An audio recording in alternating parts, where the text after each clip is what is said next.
꿈나무 아동부 친구들 반갑습니다. 여러분, 봉사 또는 섬김이라는 단어의 뜻을 알고 있나요? 학교에서나 교회에서 흔히 들어본 단어죠. 이 두 단어의 뜻을 쉽게 표현해 본다면 다른 사람을 돕는 것입니다. 예를 들어 학교에서 아픈 친구가 있다면 함께 보건실에 가는 것, 학교나 교회에서 선생님이 양손에 무거운 물건을 들고 계실 때 대신 문을 열어 드리는 것, 엘리베이터에 탈 때 뒤늦게 타려고 하는 사람이 있다면 열림 버튼을 눌러주는 것 등이 봉사와 섬김의 모습이라고 할 수 있어요. 예수님은 우리에게 이와 같은 봉사와 섬김의 삶을 살라고 말씀하셨습니다. 그런데 예수님은 우리에게 이러한 삶을 살아가라는 명령만 내리신 것이 아니에요. 예수님도 봉사와 섬김의 삶을 사셨다고 하죠. 예수님의 삶의 모습은 어떠하셨을까요? 우리 영상을 통해 알아보도록 하겠습니다.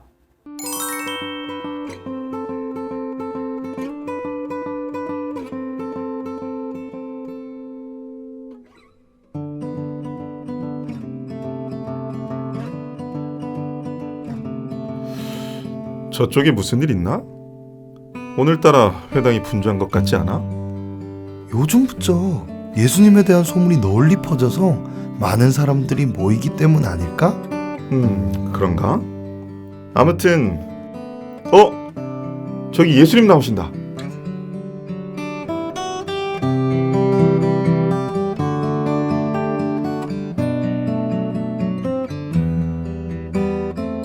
저기 넋을 놓고 감동받는 사람들 얼굴 좀 봐봐. 역시 우리 예수님 말씀에는 뭔가 다른 진리의 힘이 있다니까. 맞아. 권세가 있는 말씀이야. 모두가 집중할 수밖에 없...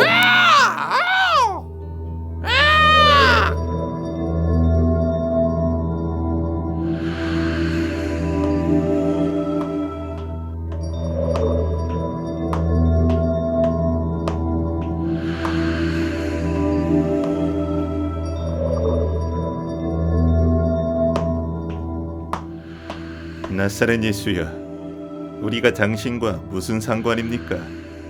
여기에 우리를 멸하러 온 것입니까?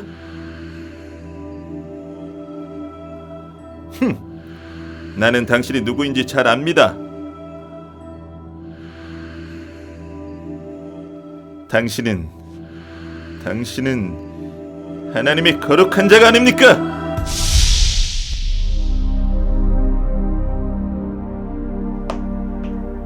경고하노니 너는 잠잠할 것이며 당장 그 사람에게서 나오라.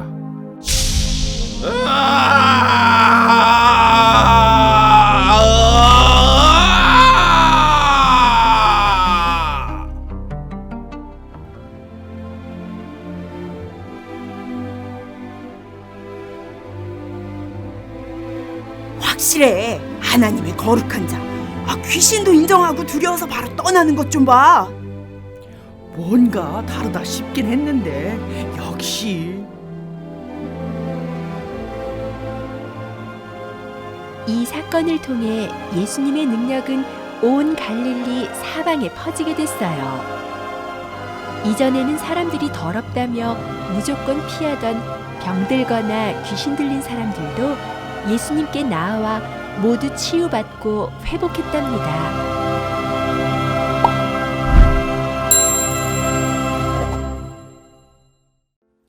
여러분, 영상 잘 보았나요? 안식일에 예수님은 회당에서 사람들 사이에 있는 귀신 들린 자를 보셨어요.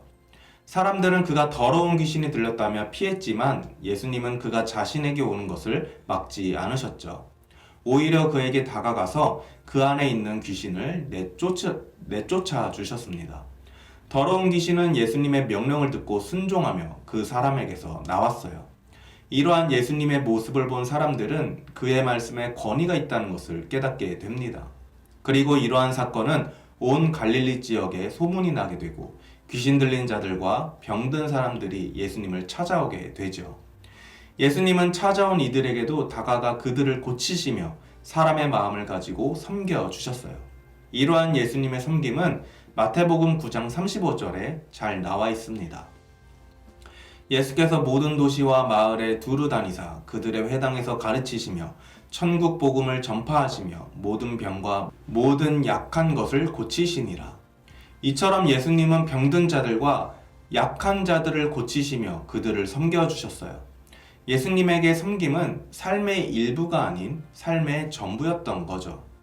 사람의 몸을 입고 오신 예수님은 사람들을 가르치시고 전파하시고 고치시는 섬김의 삶을 사신 것입니다. 이러한 예수님의 봉사와 섬김의 모습 때문에 우리는 예수님을 섬김의 왕이라고 부를 수 있어요. 예수님은 하나님의 아들이시지만 섬김을 받으려 하지 않으셨죠. 오히려 자신을 낮춘 모습으로 약한 자들을 찾아가셨습니다. 왜냐하면 자신의 목숨을 내어줄 만큼 우리를 사랑하셨기 때문이에요. 이러한 예수님의 마음이 오늘의 말씀에 잘 나와 있습니다. 우리 같이 읽어볼게요. 인자가 온 것은 섬김을 받으려 함이 아니라 도리어 섬기려 하고 자기 목숨을 많은 사람의 대속물로 주려 함이니라. 여러분, 말씀에서 나온 인자는 하나님이 보내신 독생자 예수님을 말합니다. 우리를 너무 사랑하셔서 우리의 죄를 대신 지시기 위해 십자가에 달려 죽으신 바로 그 예수님이시죠. 예수님은 병을 고치거나 귀신을 쫓아내는 섬김뿐만 아니라 자신의 목숨까지도 내어주신 최고의 섬김을 보여주셨어요. 여러분, 비행기를 타본 적이 있나요? 비행기를 타고 가는 중에 도움이 필요할 땐 어떻게 하죠? 객실에 있는 승무원을 불러 도움을 요청합니다.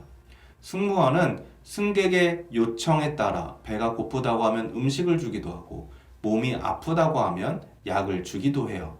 또 승무원이 승객에게 와서 승객의 이야기를 듣거나 서비스를 해줄 때 눈을 마주치고 자신의 몸을 낮추는 모습을 본 적이 있을 거예요. 이러한 자세는 손님보다 낮은 위치에서 손님과 눈을 마주치며 손님을 모시겠다는 서비스 정신을 잘 보여주는 것입니다. 섬김은 바로 이런 거예요. 예수님이 자발적으로 낮아지셨다는 건 승무원처럼 우리 앞에서 무릎을 꿇으시고 우리와 눈을 마주치셨다는 것을 뜻해요. 그런데 승무원과 예수님의 섬김에는 엄청난 차이가 있습니다. 승무원들은 마음을 다해 날 사랑하지는 않죠. 승무원이 날 위해 죽을 수 있을까요? 아니에요. 하지만 예수님께서는 우리를 자기 목숨보다 더 사랑하셨어요. 나를 위해 이 땅에 오시고 나를 위해 대신 죽으셨죠. 하나님이신 예수님이 우리를 살리시려고 친히 인간의 몸을 입고 오신 거예요. 우리보다 더 낮아지셔서 우리와 눈을 마주치면서 한 사람 한 사람을 도와주신 거죠. 우리는 예수님의 사랑을 받은 자로서 이웃을 위해 얼마나 봉사하며 섬김을 실천하고 있나요? 봉사는 꼭 아픈 사람을 고쳐주고 불편한 사람을 도와주는 것만을 말하는 것이 아니에요. 봉사는 가족들에게 스스로 자발적으로 기쁨으로 내가 먼저 낮아져서 뭔가를 돕는 것도, 평소 생활 속에서 친구나 선생님을 겸손한 마음으로 돕고 섬겨주는 것도 봉사입니다. 누군가를 위해서 내가 낮아져서 먼저 섬기는 일은 모두 봉사라고 할 수 있어요. 여러분, 예수님을 따라 이웃에게 섬김을 실천하도록 하세요. 하나님은 우리도 예수님처럼 이웃을 사랑으로 섬기고 우리를 통해 모든 사람을 향한 예수님의 섬김이 전해지길 원하십니다. 예수님의 섬김을 닮아 이웃을 사랑하고 섬기는 그 모습을 하나님께서 분명 기뻐하실 거예요. 예수님이 낮은 자, 병든 자, 약한 자들을 찾아가서 고쳐주셨던 것처럼 우리도 섬김이 필요한 이웃을 찾아가서 그들을 섬기는 사람이 되기를 축복합니다. 기도하겠습니다. 하나님, 예수님께서 저희를 섬기신 것처럼 저희 또한 다른 이웃을 섬기는 자가 되기를 원합니다. 저희를 통해 예수님의 사랑이 이웃에게 흘러가도록 도와주세요. 예수님이 낮아지신 것처럼 저 또한 겸손한 마음으로 남을 섬기는 사람이 되게 해주세요. 예수님의 이름으로 기도합니다. 아멘.